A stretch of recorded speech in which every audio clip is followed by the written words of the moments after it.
Chers amis, bonjour. Je suis tombé sur une vidéo, une émission qui m'a interpellé, qui a attiré toute mon attention.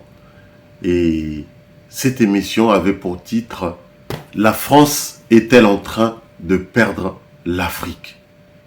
Je répète, la France est-elle en train de perdre l'Afrique?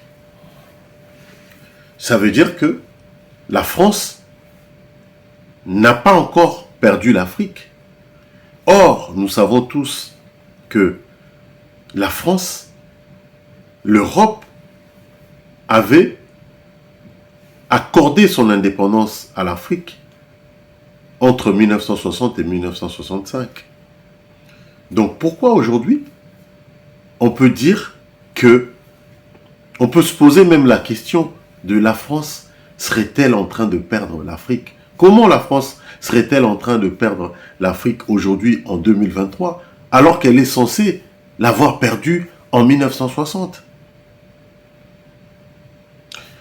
On peut faire un flashback pour dire que l'Europe s'est partagé le gâteau de l'Afrique pendant la conférence de Berlin. Plus de 140 ans après, à peu près 138 ans après, on parle encore de propriété de l'Afrique. Parce que, après la conférence de Berlin de 1845, qui a fini en 1845, l'Europe s'est divisée l'Afrique. L'Afrique était la propriété de l'Europe.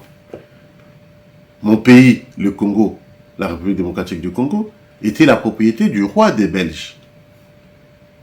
Mais en 1960, tout ceci était caduc. La colonie était terminée. Donc l'Afrique avait repris ses droits. Les pays africains avaient repris le contrôle de leur pays. Mais en 2023, une telle émission où on dit que la France est en train de perdre l'Afrique, ça veut tout dire.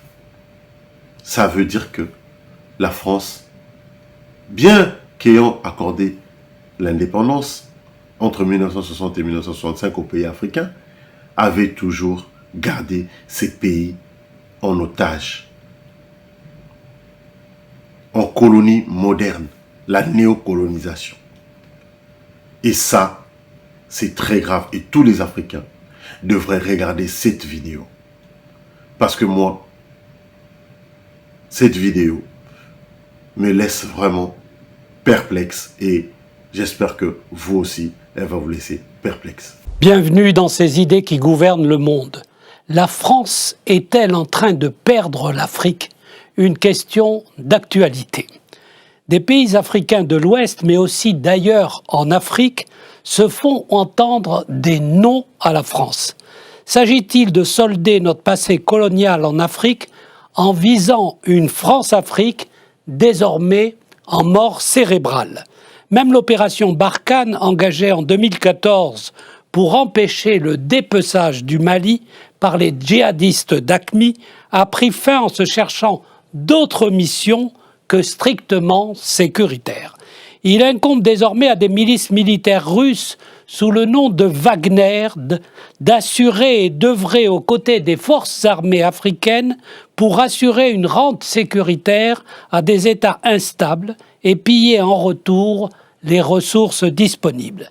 S'agit-il d'un ressentiment, d'une rancœur, d'une défiance politique à l'égard d'une France prédatrice des précieuses ressources et autres matières premières d'une Afrique qui demeure un continent richement doté, nonobstant la paupérisation des populations et un développement insuffisant. Bref, la France ne semble plus l'allié privilégié de l'Afrique de l'Ouest. D'autres puissances prédatrices se bousculent dans la salle d'attente africaine. Pour quelle finalité politique et stratégique de ce continent africain qui verra en 2050 sa population doubler? Alors vous venez de voir la citation que j'ai prise qui est de vous, Calix Beyala. Les rêves de liberté des Africains sont restés coincés entre les mains des France-Africains. Avant d'aborder les questions de politique, d'économie et de sécurité, comment vous percevez la dimension psychologique de ce ressentiment anti-français qui se fait entendre à Bamako, à Dakar, à Yaoundé, Bangui, Libreville, N'Djamena? D'abord, excusez-moi de penser qu'il n'y a pas de ressentiment anti-français. Les Français, en tant que tels, ne sont pas persécutés en Afrique. On peut être français et vivre à Douala, à Yaoundé, tout à fait en sécurité. C'est un ressentiment anti-système plutôt, anti-France africain. Il faut savoir qu'il y a un groupe de personnes constituées de Noirs et de Blancs qui se sont organisés à piller ce continent. Donc, par facilité intellectuelle, on dit anti-français. On ne peut pas être anti-français puisque quand on veut construire l'Union africaine... Oui, mais quand on dit non à la France, ça veut pas dire qu'on l'embrasse. Ça ne veut pas non plus dire qu'on la déteste. C'est quand même assez ambigu, puisque la plupart des étudiants africains veulent quand même venir faire leurs études encore en France. Donc c'est très paradoxal, très ambigu. On ne peut pas résumer les choses en disant la France doit foutre le camp, et puis la France doit partir, et puis nous on en a assez des Africains. Ce n'est pas ainsi qu'on gère les problèmes. Je pense que dans tout, il faut trouver des moyens de conciliation, des moyens de dialogue. Il faut évidemment, la population dans la rue n'a pas forcément des outils. Oui, mais Khalix Beyala, non à la France, alors que la France-Afrique n'est plus là. La France-Afrique est bien là, à travers des Africains, à travers des Français. Ils tiennent l'économie, ils tiennent la France-Afrique. Ce sont eux qui contrôlent les choses. C'est pas la France institutionnelle qui est là. Bon, qu'est-ce que vous laissez-moi avoir d'autres avis. Georges Serre, comment vous appréhendez ce non à la France qu'on entend dans ces capitales africaines? Alors, je crois qu'il faut quand même savoir raison garder. Je suis assez d'accord. C'est pas un non aux Français. Et quand on dit non à la France, c'est une réaction contre une politique. C'est un moment bien précis dans le temps. Et puis ça se passe dans un certain nombre de capitales. C'est pas dans toute l'Afrique. Donc il faut être un peu plus mesuré. Quand on a, par exemple, au Burkina Faso, une attaque contre l'ambassade et une destruction des instituts français de Bobo Dioulasso et de la capitale. Quelques jours après, il y a des journalistes, donc burkinabés, mais aussi ivoiriens et d'autres pays qui sont là, qui font une émission. Et les remarques qu'on entend, c'est quel dommage d'avoir cassé cet outil de travail qui nous est utile, sur lequel nous travaillons, nous, burkinabés, nous, ivoiriens. Donc vous voyez, c'est pas non plus... c'est une présentation un petit peu virulente de quelque chose qui alors, quand on parle de France-Afrique, c'est un concept qui avait été inventé il y a maintenant plus de 50 ans par Félix Houphouët-Boigny. Ça, c'est aussi une image à un moment donné dans un temps précis. Alors aujourd'hui, ça a été utilisé par un certain nombre d'ONG, par un certain nombre de partis politiques. C'est une image, on voit ce que ça veut dire. Mais c'est un peu comme la girafe, c'est facile on voit ce que c'est, mais c'était très difficile à décrire aujourd'hui. Mais alors, donc ça existe ou ça n'existe pas, Nicolas Bavrez, la France-Afrique? Non, je pense que c'est aujourd'hui largement un mythe, mais ce qui est intéressant, c'est de voir pourquoi est-ce que le mythe aujourd'hui est utilisé. En fait, qu'est-ce qui s'est passé? Il y a finalement eu 3 grands moments. Le moment des indépendances, effectivement, un échec assez majeur de la conversion de l'Afrique qui était mal partie pour la démocratie et le développement. Et c'est vrai que, vous l'avez rappelé, c'est l'époque des années 60, c'est cette grande époque de la France-Afrique. Ensuite, à partir des années 90, il y a 2 mouvements intéressants. Il y a une démocratisation de l'Afrique. Et puis, par ailleurs, l'Afrique entre dans la mondialisation. Elle s'ouvre, et vous l'avez rappelé, elle a des partenaires qui se diversifient. Et on a un 3e moment aujourd'hui où, en fait, en même temps qu'elle s'ouvrait, avec la fin de la guerre froide, l'Afrique n'était plus un enjeu géopolitique et stratégique comme on l'avait connu auparavant. Et elle l'est redevenue. Elle l'est redevenue, pourquoi? Parce qu'on a une grande confrontation entre les démocraties et que pour des pays comme la Chine, comme la Russie, comme la Turquie, le fait d'être en Afrique... On va rentrer dans le détail de ces choses-là. Mais si vous voulez, ça explique pourquoi la France-Afrique, parce qu'il y a une compétition des puissances aujourd'hui en Afrique, et qu'effectivement, un certain nombre d'autres puissances utilisent le mythe de la France-Afrique pour le retourner contre la France. C'est ce qui s'est passé au Mali, c'est ce qui s'est passé au Burkina Faso. Oui, Antoine Glaser, la France-Afrique, à l'époque du général de Gaulle, on identifiait l'Africain du général. C'était Jacques Foccart. Mais aujourd'hui, qui est capable de citer le nom de l'Africain d'Emmanuel Macron? Alors, est-ce que ça existe ou ça n'existe plus, sincèrement?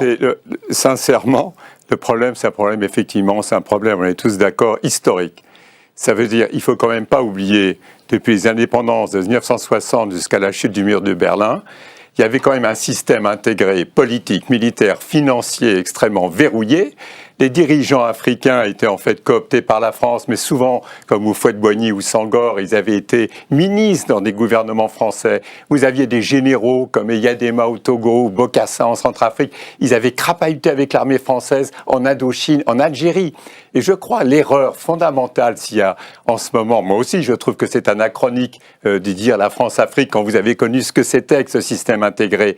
Mais ce qui est incroyable, c'est de refuser de pouvoir de parler de cette époque. Ça veut dire ce que veulent les jeunes maintenant, c'est-à-dire cette période historique. Maintenant, on veut tirer l'ardoise magique en disant, ben voilà, on est dans une, bien sûr qu'on est dans une nouvelle période, mais de géopolitique. Je veux dire, la France n'a pas vu l'Afrique se mondialiser. Tout le monde regardait l'Europe, la réunification de l'Allemagne, mais qui se préoccupait de ce qui se passait en Afrique? Moi, j'ai vu, même dans les milieux patronaux, les gens étaient installés en pensant que c'était ad vitam aeternam.